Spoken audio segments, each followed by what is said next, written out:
Sebenarnya kan pemerintah menginginkan Omnibus Law ini karena untuk menciptakan investasi, mengundang para investor dari luar untuk berbondong-bondong datang ke Indonesia dan mempromosikan bahwa Indonesia itu ladangnya investasi.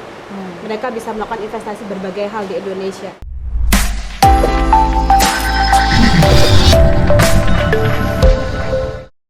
Mengenai perburuhan, sering sekali menjadi pokok bahasan yang berkepanjangan, berkaitan dengan undang-undang yang tumpang tindih dan kerap juga membuat bingung para buruh.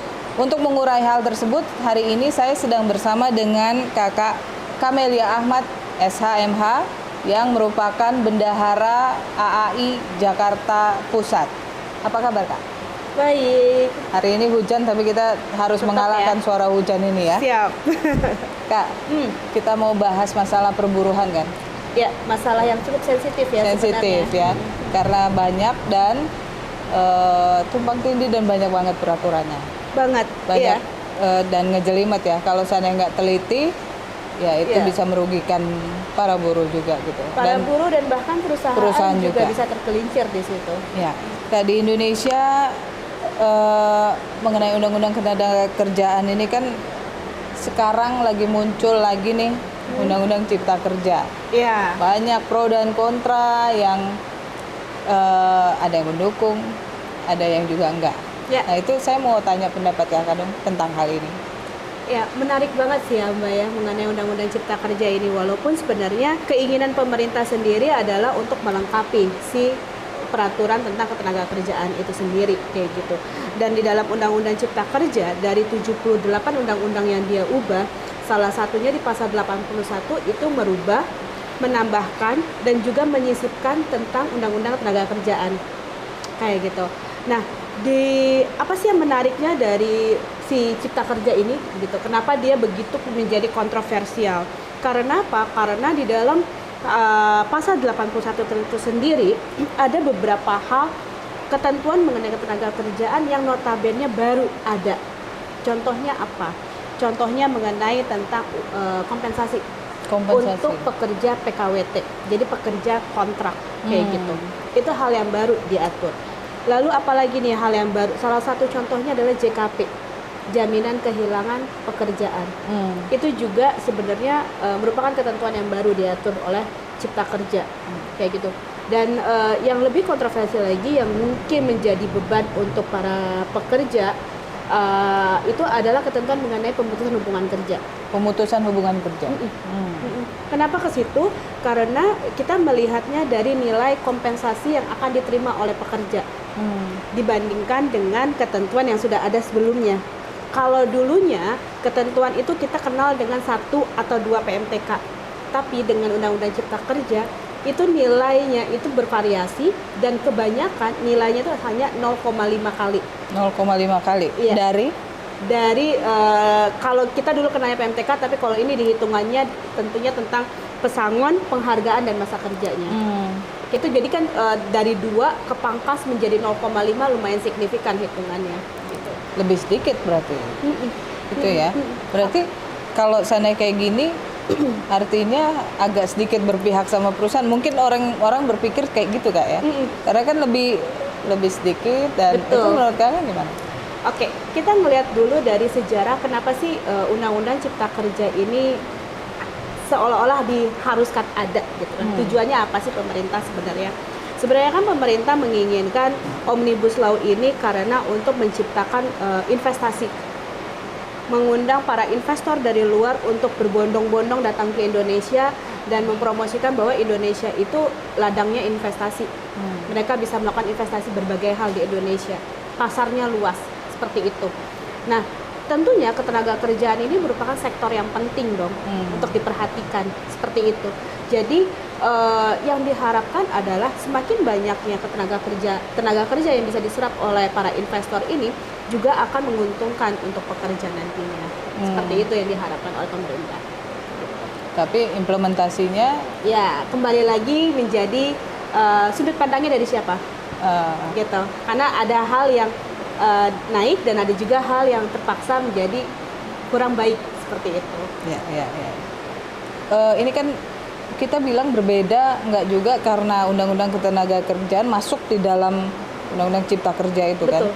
Tapi masing-masing, saya katakan masing-masing karena beda rumah kali kan, beda ruang kan. Sebenarnya tidak bisa dikategorikan beda rumah juga, karena ketika kita berbicara tentang Undang-Undang Ketenagakerjaan, kita berbicara tentang Undang-Undang Nomor 13 Tahun 2003 yang sudah diubah sebagian oleh Pasal 81 Undang-Undang Cipta Kerja. Jadi itu menjadi satu kesatuan sebenarnya. Ya. Apa menurut kakak tuh apa yang kakak lihat istimewa dari undang-undang ini?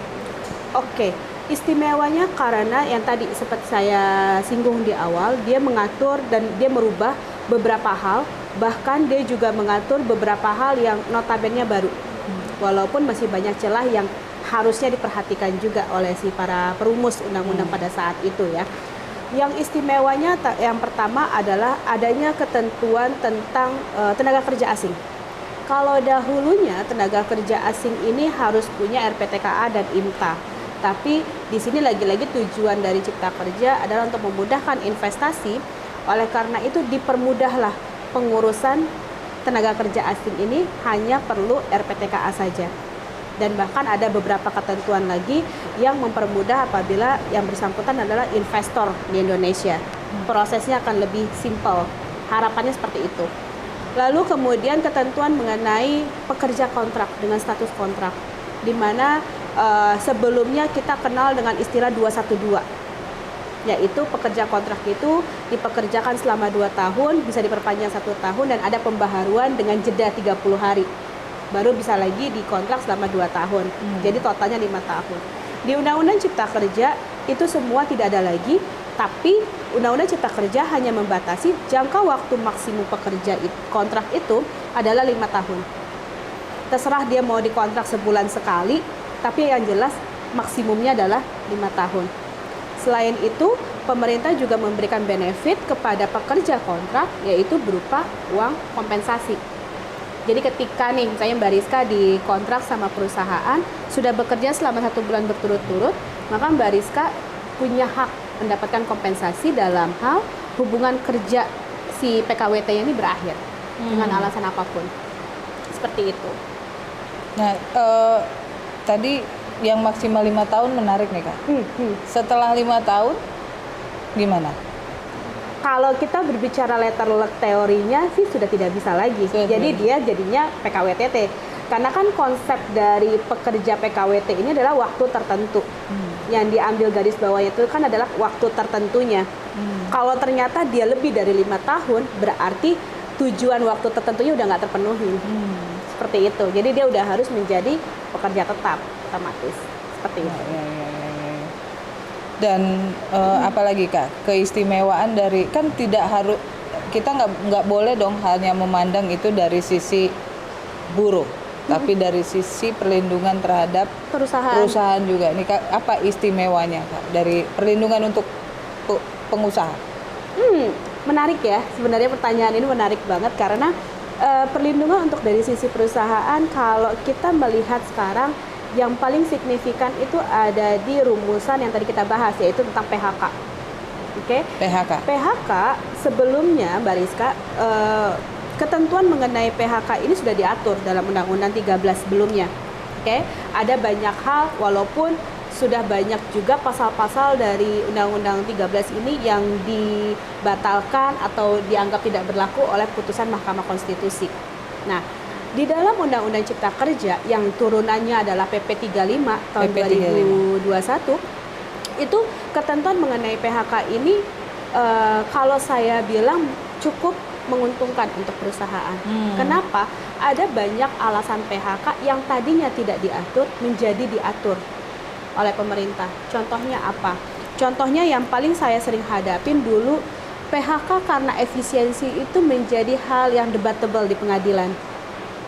Ya, karena di pasal Undang-Undang Tenaga Kerjaan sebelumnya itu kata-katanya tuh harus seolah-olah perusahaannya tuh harus tutup terlebih dahulu untuk melakukan efisiensi. Harus ada bukti laporan keuangan 2 tahun berturut-turut ke belakang yang menunjukkan kalau dia dalam kondisi yang tidak baik gitu. Nah, Di Undang-Undang Cipta Kerja dan PP 35 hal itu diperbaiki. Jadi perusahaan apabila mungkin mau mengalami kerugian atau sedang mengalami kerugian, dia bisa melakukan pemutusan hubungan kerja dengan alasan efisiensi. Gitu. Jadi seolah-olah di sini pemerintah mencoba untuk memberikan ruang ekstra untuk perusahaan, tapi tentunya dengan tetap memenuhi kewajiban-kewajibannya dia seperti itu. Ya. Selain itu juga kalau dari sisi perusahaan, nilai kompensasinya ini komponennya aja ada yang dikurangin, gitu. Kalau di ketentuan sebelumnya di sekitar pasal 156 Bariska itu ada 3 komponen nih kompensasi untuk PHK, yaitu pesangon, uang penghargaan, dan penggantian hak, gitu ya. Nah, di penggantian hak ini sebelumnya ada beberapa komponen, 15% dikali pesangon dan penghargaan ditambah sisa cuti atau fasilitas-fasilitas yang diterima dari perusahaan, itu menjadi komponen ini. Di Undang-Undang Cipta Kerja dan PP 35 hal ini yang poin 15% ini dihapus. Jadi formulanya lebih kecil. Lebih kecil ya. Iya, seperti itu. Itu yang menurut saya cukup menarik dan cukup kontroversial sih ketika undang-undang ini baru disahkan seperti itu. Jadi sah-sah aja kalau seandainya masyarakat dalam hal ini teman-teman buruh itu pada saat itu ya tidak mendukung kita nih kan gitu. Seolah-olah kan karena kalau lihat dari situ ya berkurang dong gitu ya, seperti nah itu. ini juga saya mau tanya ke kakak, tadi kakak ungkit masalah di Undang-Undang Cipta Kerja ini ada ketentuan tentang pekerja asing. Yes. Ya. Ketimpangan jumlah penduduk terhadap pekerjaan di negara kita itu kan dompleng sekali. Ini lagi mau undang-undang tenaga asing, itu yang menjadi kontroversi mungkin kan, tenaga asing kita, sedangkan kita juga boleh kan kirim pekerja kita. Nah itu menurut kakak apa nih fenomena apa? Fenomena yang menarik adalah apalagi kita ngeliat dari belakangan ini seolah-olah banyak sekali perusahaan yang melakukan efisiensi sehingga terjadi badai PHK di mana-mana, ya kan? Bahkan menghadapi resesi, dampak dari pandemi itu menjadi dampak yang cukup signifikan untuk si pekerja seperti itu.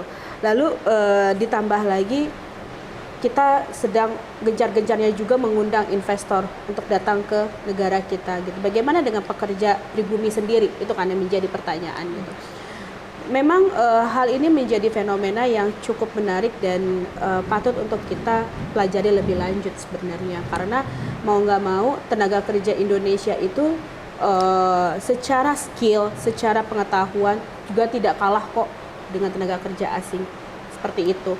Namun sayangnya setiap kali ada pembukaan lowongan atau job fair atau hal-hal yang seperti itu, kita bisa menemukan begitu banyak pengangguran di Indonesia yang berdatangan gitu kan ya. Nah, hal ini timpangnya dengan apa? Dengan iklim investasi yang ada di negara kita sebenarnya. Makanya mungkin dari situ pemerintah mencoba untuk membuka pintu, jendela dan ruang untuk para investor agar mau datang ke Indonesia. Dan di Undang-Undang Ketenagakerjaan sendiri itu ada ketentuan mengenai tenaga kerja asing tidak bisa solely atau sendiri dia ada di perusahaan, dia harus ada pendampingnya gitu, dan dia harus memberikan ilmunya kepada si pendampingnya ini agar tujuannya apa? Untuk meningkatkan kemampuan dan kualitas dari si tenaga kerja Indonesia itu sendiri. Kita nggak mau ngebahas masalah politis. Yes. Kenapa pekerja asing? Kenapa undang-undang ini salah satunya itu mengkhususkan masalah pasal itu, terus ada kan ide liar dari teman-teman buruh atau masyarakat Indonesia ini kan sangat luar biasa ya. Jadi dikait-kaitkan dengan itu ada tambang di sana gitu, ternyata itu orang dari Cina semua gitu. Ya, itu menurut kakak sah-sah aja kan mereka berpikir seperti itu? Ya, yang namanya berpendapat ya sah-sah saja gitu. Tapi kalau dari harus diluruskan tapi ya, kan. tapi hal itu perlu diluruskan seperti itu. Hal-hal yang seperti itu kita harus melihat dari sisi positif-positifnya juga gitu. Tujuannya untuk apa gitu. Dengan datangnya para investor asing juga akan membuka lapangan pekerjaan juga untuk Indonesia gitu kan. Dibandingkan kita harus berteriak mempermasalahkan kenapa dari asing yang diundang datang ke Indonesia, ya kita juga memperbaiki kualitasnya kita akan lebih baik lagi seperti itu. Kalau kita petakan nih Kak, dari sudut pandang Kakak sebagai orang hukum yang kita bilang Kakak kan ngulik banget tuh masalah undang-undang ketenagakerjaan. Orang mungkin lawyer lain mendingan gue perdata biasa deh kita kan, daripada ini udah ribet terus berhubungan dengan para buruh yang galak kan gitu. Apalagi kalau kemauannya nggak diakomodir, udahlah itu udah. Jadi itu kalau misalnya harus dipetakan, apa yang menurut Kakak paling urgent untuk diselesaikan? Harmonisasi antara perusahaan dengan pekerjanya sih. Jadi gini Mbak Rizka, saya sempat tadi mau bilang itu begini, pekerja itu sebenarnya adalah engine-nya perusahaan. Perusahaan tuh nggak bisa apa-apa kalau nggak ada manusia-manusia yang menggerakkannya, ya kan?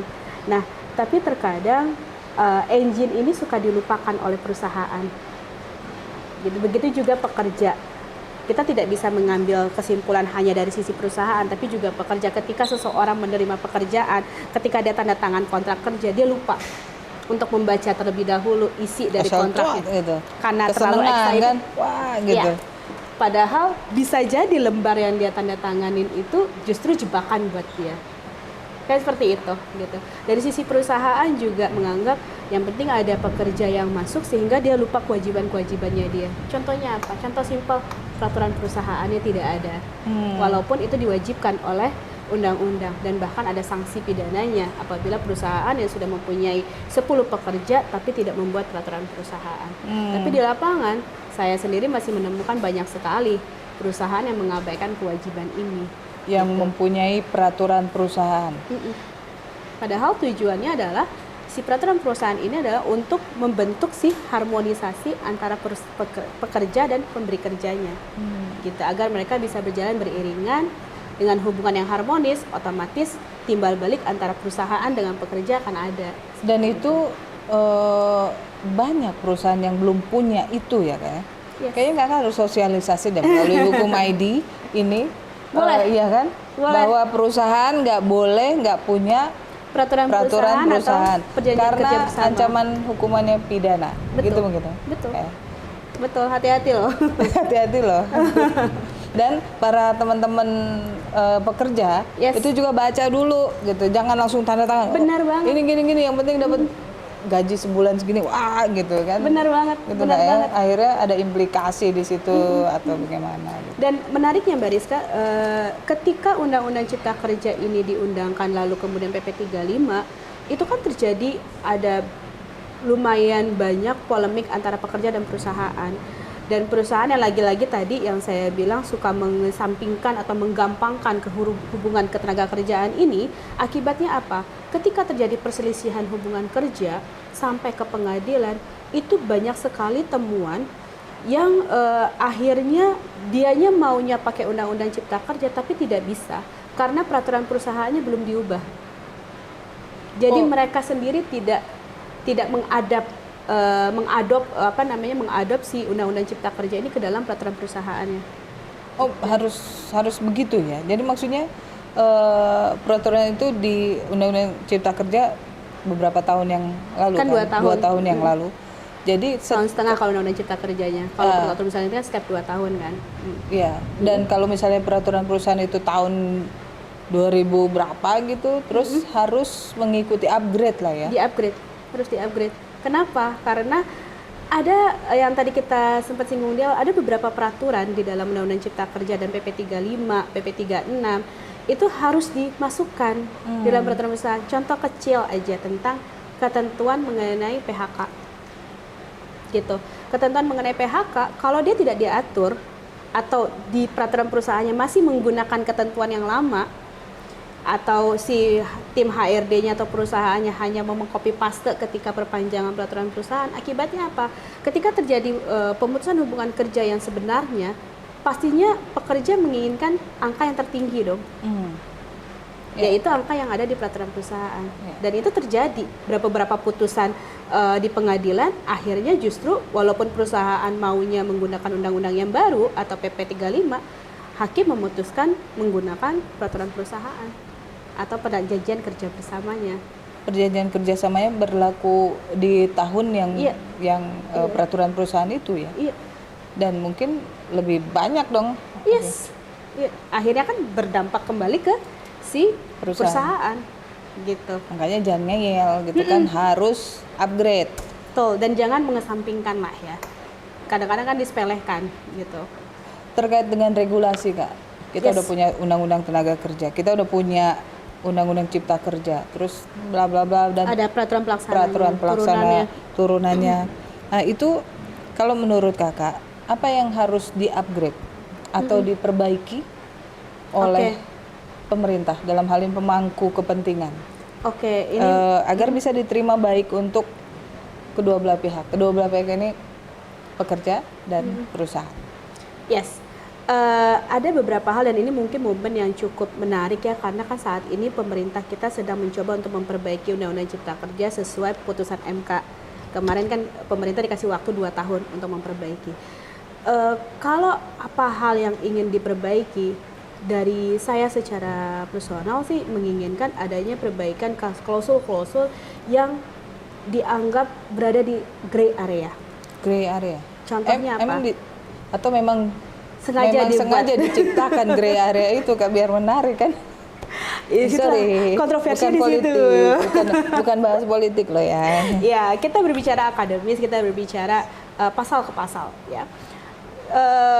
Di dalam pasal 62 Undang-Undang Tenaga Kerjaan nomor 13 yang saat ini masih eksis, masih ada nih pasal, tidak dihapus, tidak diubah, yaitu ada ketentuan tentang ganti rugi.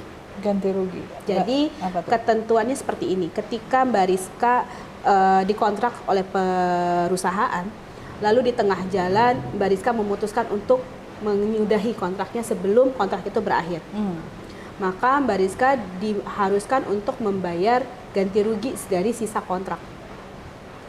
Maksudnya pekerja yang membayar, karena tidak siapapun ini ya? yang mengakhiri. Kalau pekerja yang mengakhiri, pekerja yang membayar. Kalau perusahaan yang mengakhiri, perusahaan yang membayar. Itu di Undang-Undang Cipta Kerja? Di Undang-Undang Tenaga Kerjaan yang lama, dan sekarang masih berlaku pasal ini. Lalu pemerintah menerbitkan si PP 35 dari pasal turunannya dari pasal 61A. Kemudian di PP 35 ini di pasal 15 sampai dengan pasal 17-nya itu mengatur tentang kompensasi untuk pekerja PKWT yang tadi sempat kita singgung di awal, di mana perusahaan juga wajib nih membayar kompensasi dengan hitungan kalau dia udah 1 tahun bekerja berarti 1 bulan upah, kalau dia di bawah 1 tahun atau di atas 1 tahun hitungannya proporsional. Wajib membayar ke pekerja apabila hubungan kontraknya berakhir, baik disudahi di awal maupun memang berakhir berdasarkan jangka waktu kontraknya. Artinya apa? Ada 2 ketentuan nih. Perusahaan bisa jadi dia harus membayar kompensasi, plus dia juga harus membayar ganti rugi. Atau perusahaan membayar kompensasi, pekerja membayar ganti rugi ke perusahaan. Bisa ini kan, begitu ya? Iya, ini saya kurang paham, mungkin pada saat pembuat atau perumusnya ini memang sengaja dibiarkan, atau ini tidak sengaja. Atau kelupaan kali, karena banyak lebih fokus ke pasal pekerja asing, mungkin kan, jadi pasal yang satu ini. Iya, dan akibatnya apa? Ketika Undang-Undang Cipta Kerja ini diundangkan, PP 35 diundangkan, terjadi kontroversial di lapangan. Ketika perusahaan harus membayar kompensasi, lalu pekerja ini yang mengundurkan diri, perusahaan menuntut ganti rugi dari si pekerjanya. Ya, kamu bayar ganti rugi juga dong. Sementara pekerja merasa, lah kenapa saya harus bayar ganti rugi gitu ya. Akhirnya jadi perselisihan tersendiri gitu loh antara pekerja dengan perusahaan. Begitu juga sebaliknya gitu. Nah itu celah yang harus teman-teman para pekerja tahu dan ya. Perusahaan juga harus paham dengan hal itu. Walaupun punya legal di masing-masing perusahaan, belum tentu juga teliti kayak kakak saya ini kan. Karena itu tadi kita suka dikesampingkan ketentuan ini gitu. Yang penting ya udahlah jalan. Kalaupun ada sengketa atau terjadi sesuatu, nanti pengadilan aja gitu kan. Ya. Gitu. Padahal pengadilan juga mengacu ke Undang-undang. undang-undang itu ya. Iya. Dan saya tuh selalu bilang lebih baik kita memitigasi resiko di depan dibandingkan kita harus bersusah payah berperkara di pengadilan. Karena dari hitungan bisnis, dari hitungan waktu itu akan lebih menguntungkan kalau kita udah safe di depan. Kayak gitu sih Mbak Risa. Mediasi gitu ya. Betul. Tapi kadang-kadang mediasi di PHI atau di perburuan tuh deadlock. Bipartit. Di Iya. partit deadlock, nggak mau gitu. Iya, itu terjadi kenapa? Karena terjadi adanya kekosongan hukum. Apa tuh kekosongan? Kekosongan hukum. Menarik nih. Terus jadi berkembang nih. Iya. Terjadi kekosongan hukumnya seperti apa? Contoh, ternyata perusahaan tidak punya peraturan perusahaan. Ya, itu satu Yes, tadi. atau perjanjian kerja bersamanya yang mengatur secara teknis hubungan kerja antara pekerja dengan si perusahaan. Sehingga ketika terjadi konflik, perusahaan dengan egonya perusahaan ingin mem-PHK, tapi regulasinya kurang tepat, tidak ada dasarnya, sementara pekerja pastinya menuntut hak-haknya dia. Sehingga tidak ada titik temu dong antara keinginan perusahaan dengan keinginan si pekerja. Deadlock. Itu yang saya maksud kekosongan hukumnya. Tapi kan sudah ada di peraturan di Undang-Undang Ketenagakerjaan, ada di peraturan pemerintah gitu. Perlu apa lagi gitu? Undang-undang dan peraturan pemerintah itu kan hanya mengatur mengenai hal-hal yang general. Pemerintah sudah memberikan ruang nih kepada perusahaan untuk mengatur sendiri aturan teknisnya. Karena yang tahu mengenai teknis di lapangan, teknis kegiatan usahanya itu kan hanya si perusahaan itu sendiri. Ya. Seperti itu. Jadi harus dipatuhi rule of play-nya ya kan. Yeah. Kalau kita mau main juga kan ada rule of play. Yes. Yeah. Ya. Kak, apa harapan Kakak terkait dengan dunia ketenagakerjaan di Indonesia sebagai lawyer? Sebagai lawyer sih saya mengharapkan ada hubungan yang harmonis antara perusahaan dengan pekerja. Semakin harmonisasi itu terjaga, maka kedua belah pihak tentunya akan merasa nyaman dan kegiatan usaha pun akan semakin, produksinya akan semakin bertambah kayak gitu. Ketika kita bekerja di suatu tempat yang nyaman, kita pun tidak akan merasa perhitungan untuk memberikan pikiran kita, tenaga kita begitu. Tapi tentunya kita bekerja di sini membutuhkan take and give kan, gitu. Jadi dari pihak perusahaan juga perlu memperhatikan sisi kewajiban-kewajibannya dia kepada pekerja, kayak gitu. Ada kasus nggak Kak yang pernah Kakak tangani yang boleh dikatakan rumit atau fenomenal yang bikin Kakak Geleng-geleng kepala? Geleng-geleng kepala yang untuk Kakak bagi untuk junior-junior Kakak? Kasus sih sebenarnya banyak ya yang menarik-menarik, karena kasus ketenaga kerjaan itu hampir rata-rata menarik gitu. Tidak ada pekerja yang saya tangani yang ingin di PHK sebenarnya gitu kan. Tapi perusahaan kadang-kadang terpaksa melakukan pemutusan hubungan kerja dikarenakan satu dan lain hal. Contohnya ketika perusahaan melakukan efisiensi. Kasus efisiensi itu kasus yang paling menarik sih kalau dari saya.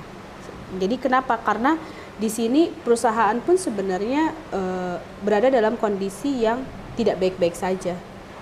Sampai dia harus memangkas pengeluaran produksinya dan dia harus menghentikan hubungan kerja kepada beberapa pekerjanya.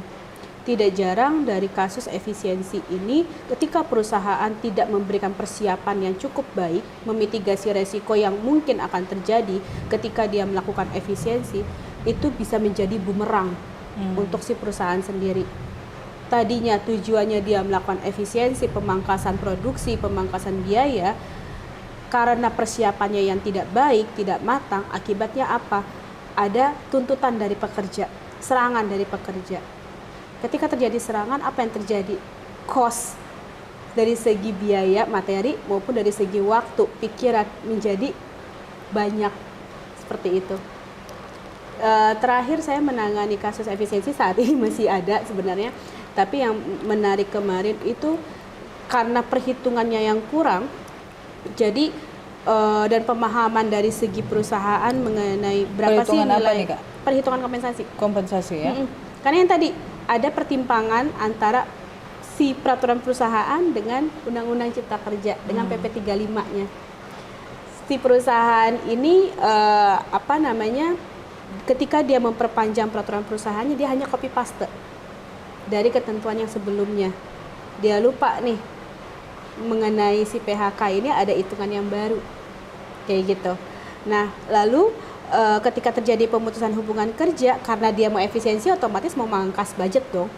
Dia mau mengacu ke peraturan PP 35.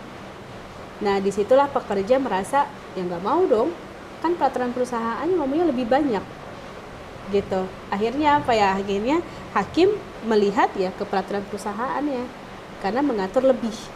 Kakak dari di pihak mana nih? Di perusahaan. Perusahaan ya? Ya itu cukup disayangkan dan ini masih bergulir ya, tapi ya itu lagi-lagi kadang-kadang ketika kita menyepelekan satu hal itu bisa berdampaknya cukup panjang untuk si perusahaan itu sendiri kayak gitu. Makanya teman-teman pengusaha lagi-lagi diingatkan jangan lupa lihat peraturan perusahaan. Kalau nggak punya hubungi kakak saya. Oh, salah. Oh iya, Jakarta benar. Pusat ini. Oke. Ya kak, apa yang mau kakak sampaikan untuk teman-teman para buruh di luar sana yang gamang, kita katakan gamang dengan nasibnya karena munculnya undang-undang Cipta Kerja ini. Cipta Kerja. Kalau undang-undang tenaga kerja kayaknya ya udahlah, udah 7.000 kali di demo kan. Kalau ini kan baru ngitungin ya sampai 7.000 ya. Oke. Oke. Yang ingin saya untuk sisi pekerjanya dulu kali ya. Teman-teman pekerja sebaiknya dalam melakukan atau menerima pekerjaan jangan lupa untuk membaca dulu kontraknya. Statusnya kalian apa? Oke. Karena tidak jarang kan di dalam satu perusahaan itu ada yang namanya status kontrak, ada yang namanya statusnya langsung tetap. Kayak gitu. Tidak ada salahnya teman-teman juga mengetahui sedikit tentang hukum ketenaga kerjaan agar ketika teman-teman ingin mempertanyakan hak teman-teman itu punya dasarnya. Gitu. Belum tentu perusahaan yang besar memahami kok undang-undang tenaga kerjaan. Ya buktinya di lapangan banyak perusahaan-perusahaan yang notabene besar belum punya peraturan perusahaan, belum punya PKB, perjanjian kerjanya template yang seperti itu kayak gitu. Akhirnya apa? Akan ada dampaknya untuk teman-teman sendiri. Contohnya apa nih? Contohnya misalnya ketika teman-teman tanda tangan kontrak kerja gitu. Di situ ditulisnya ada namanya probation. Masa percobaan. Itu hal yang lazim bukan? Ketika kita baru mendapatkan pekerjaan ada masa percobaan. Tapi statusnya teman-teman itu nanti adalah pegawai kerja kontrak untuk dikontrak selama 1 tahun. Nah, kalau kita paham undang-undangnya, itu nggak boleh. Jadi perjanjian kerja kontrak itu nggak boleh diawali dengan masa percobaan atau probation tadi. Akibatnya apa? Dia jadinya jadi pekerja tetap. Hal yang simple, tapi mempunyai dampak yang luar biasa. Yang luar biasa ya. Kalau untuk perusahaan? Kalau untuk perusahaan, tetap peraturan perusahaan. Jangan, udah dibilang kalau bagi Anda para pengusaha yang tidak tahu membuat peraturan perusahaan bisa silakan kontak hubungi ini AI ya. Saya hubungi dan melalui AI juga nggak bisa. masalah. Nggak masalah karena di sini 100% pro bono dan 100% profit ya. Profit juga dong. Profit. Ya, jadi kalau untuk teman-teman perusahaan tidak ada salahnya juga. Ya, semua pihak harus membaca peraturan yang berlaku. Tentunya peraturan dibuat bukan hanya sekedar tulisan yang rapih di atas kertas, ya kan? Peraturan itu dibuat untuk dipahami dan juga untuk dilaksanakan, kayak gitu. Apalagi teman-teman perusahaan seringkali terkadang karena menganggap ketenaga kerjaan sebagai hukum yang sering dikesampingkan, banyak sekali faktor-faktor ketenaga kerjaan yang tidak dimasukkan di dalam hubungan kerja antara pekerja dan perusahaan yang justru menimbulkan efek negatif buat perusahaan. Contoh, kalau tadi kita bicara tentang PHK, kalau tadi kita bicara tentang kompensasi, hal yang kecil yang sering kali luput diatur oleh perusahaan atau pemberi kerja dalam perjanjian kerjanya itu apa? Yaitu tentang lembur. Overtime. Yes, overtime. Ingat, itu harus dikaitkan dengan status atau jabatan si pekerja. Kadang-kadang karena template itu tidak diatur. atau diatur tapi setengah-setengah. Yang banyak kan itu yang nggak diatur. Padahal di dalam PP 35 itu wajib diatur dan wajib dikecualikan kalau dia memang tidak termasuk kategori yang mendapatkan upah lembur, yaitu mereka yang berada di posisi atas, level-level middle up ke atas gitu ya. Akibatnya apa? Kalau teman-teman luput mengatur hal ini atau mengecualikan hal ini, perusahaan jadi wajib membayar lembur kepada yang bersangkutan. Bayangin ketika pekerjanya memahami hal ini, celah ini, terjadi perselisihan, dia bisa nuntut loh si uang lemburnya ini. Ya. Kayak gitu. Ngejelimet juga ya. Aha, gitu. Makanya Hati-hati tuh. jangan dikesampingkan. Jangan dikesampingkan. Pelajari dan pahami peraturan yang berlaku. Tidak hanya peraturan yang berlaku berhubungan dengan kegiatan usaha, itu udah wajib. Tapi juga ini kan yang tadi kita bilang, ini kan engine-nya gitu loh. Ketika kita tidak memahami isi dari mesin kita, gimana kita bisa menggerakkan mobil kita gitu. Ya. Termasuk untuk para perusahaan yang startup ya, itu wajib ya. Sekarang kan banyak sekali perusahaan startup, termasuk Hukum ID juga startup kan gitu. Jadi apa namanya, itu harus memperhatikan hal-hal yang tadi Kak Amel bilang ya. Menarik nih Mbak Rizka bilang startup, jadi saya ingat ada banyak sekali case di startup ini.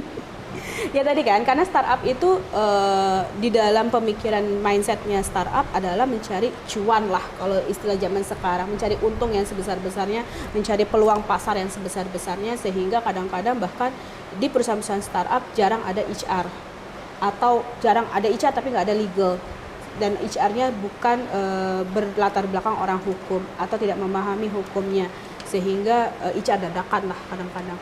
Dan apa namanya, ketentuan perbuatan perjanjian ketenagakerjaan ya, ataupun kalau dia udah canggih dia bisa buat peraturan perusahaan, tapi melihat dari contoh yang ada di internet, tidak diadap dari ketentuan atau kondisi di perusahaannya, sehingga banyak sekali kekosongan-kekosongan hukum yang menimbulkan backfire untuk si perusahaan.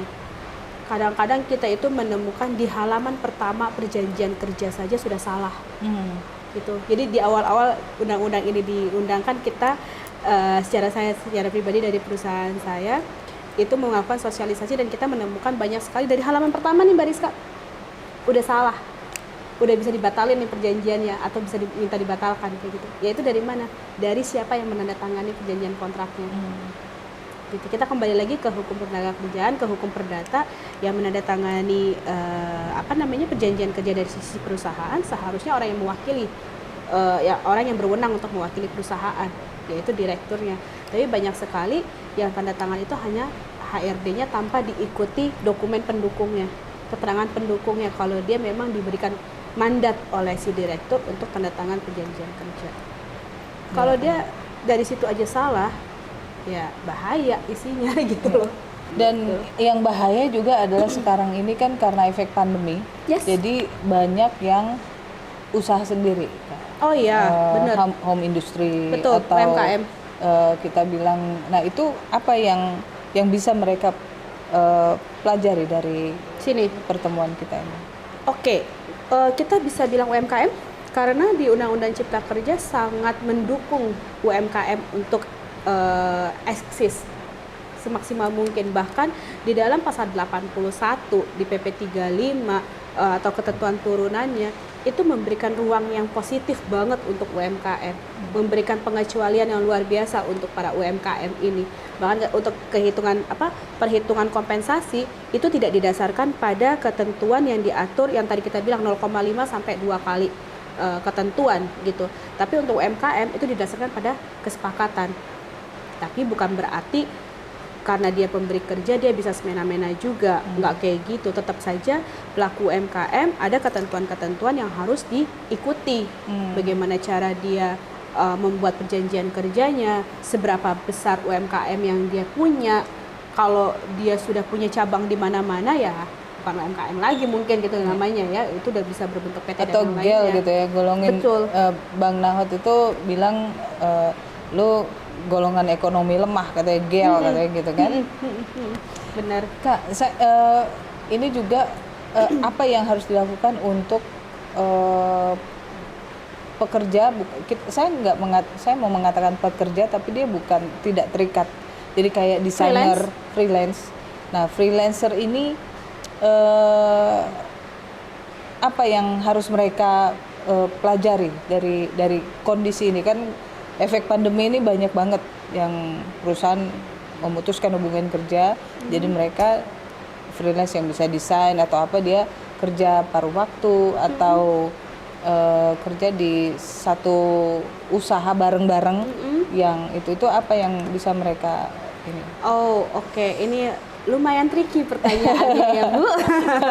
Jadi begini, hati-hati dengan kata-kata freelance atau perjanjian kerja dengan konsep kemitraan, gitu. Karena Undang-Undang Ketenagakerjaan itu hanya mengatur perlindungan pada pekerja untuk si pemberi kerja dan pekerja. Ada hubungan pekerjaan di situ. Ada unsurnya, ada pekerjaan, ada upah, ada perintah kayak gitu.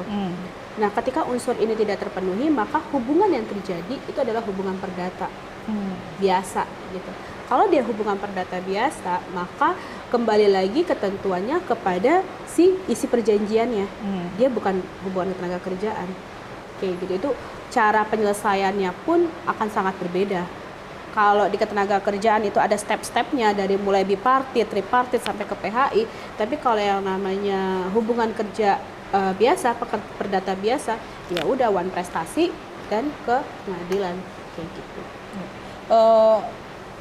Yang terjadi, saya menemukan contoh kasus. Jadi satu kantor ini itu pekerjaannya freelance semua. Tidak ada aturan pekerjaan karena ini dalam masa transisi percobaan, ini bisa mengudara apa enggak kan, atau bisa diterima publik atau enggak kan gitu. Adalah pekerjaan, maksudnya terima job lah dari satu ini. Nah, si freelance ini di tengah jalan dia menyatakan siap ya siap, jalan lah akhirnya gitu. Di tengah jalan dia nggak melaksanakan tugasnya, itu apakah yang dari si pemilik usaha ini yang harus dilakukan? Hukum rimba, ditonjok hidungnya, atau apa yang bisa dilakukan gitu kan? Sedangkan dia nuntut upahnya. Dia nuntut upah. Sedangkan ini hubungannya bukan hubungan ketenaga kerjaan. Satu itu, yang kedua ada kontrak di sini antara si pemberi kerja, si perusahaan dalam tanda petik ini dengan pihak lain yang dikerjakan oleh dia gitu. Kliennya dia. Nah, ini langsung putus. Ini kerjaan ditinggal di tengah jalan, itu gimana tuh? Itu banyak sekali terjadi tuh. Iya, makanya lagi-lagi saya harus menggarisbawahi hati-hati ketika menandatangani perjanjian kerja. Lihat dulu statusnya apa. Kalau seperti itu kan statusnya mau dibilang dia status pekerja, dia tidak berstatus pekerja. Karena dia statusnya sebagai mitra aja kayak gitu. Ketika sudah terjadi status perubahan status nih antara status pekerja menjadi status mitra, perlakuan hukum pun yang berlaku ke dia pun menjadi berbeda. Kalau misalnya statusnya adalah hubungan kerja, dalam ranah hubungan kerja, dia dilindungi oleh Undang-Undang Ketenagakerjaan. Dia selain berhak mendapatkan upah, dia juga berhak mendapatkan BPJS-nya, dia mendapatkan JKP, JKT dan teman-temannya itu kayak gitu. Tapi ketika dia hanya hubungan kerja biasa, ya selayaknya saya dengan klien saya aja gitu hubungannya. Ketika pekerjaan sudah selesai, ya udah pembayarannya berdasarkan pekerjaan yang saya berikan. Itu kalau selesai. Kalau tidak dan terjadi one prestasi, namanya jadinya one prestasi kan dampaknya. Hubungannya kemana? Bukan ke tenaga kerjaan, tapi ke pengadilan biasa kayak gitu. Dan itu sangat disayangkan sebenarnya. Kadang-kadang kan kita sebagai pekerja, ya yang penting ada pekerjaan, ada income yang masuk, sehingga kita tidak terlalu mementingkan si paperwork ini tadi. Kayak dan gitu.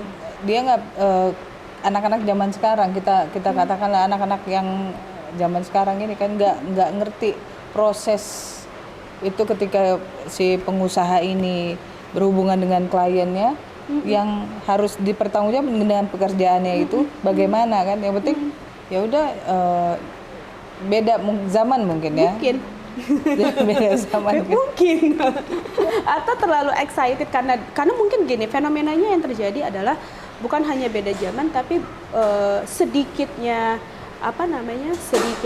ruang kerja dengan si yang mau masuk di dalam ruangan ini gitu loh, sehingga ketika ada kesempatan ya mau nggak mau ambil aja, karena ini kan kesempatan yang tidak bisa dikesampingkan kan, banyak sekali dia mundur ada 10 orang yang mau maju ke situ gitu loh, sehingga terjadi si pemberi kerjanya merasa superior gitu loh. Nah lagi-lagi ketika udah teman-teman yang berada di posisi seperti ini, coba deh dibuka lagi hubungan yang terjadi antara teman-teman dengan pemberi kerja itu apa sih? Yang terjadi ini kebetulan orang dekat teman saya baru buka startup seperti itu. Jadi dia tidak karena baru percobaan.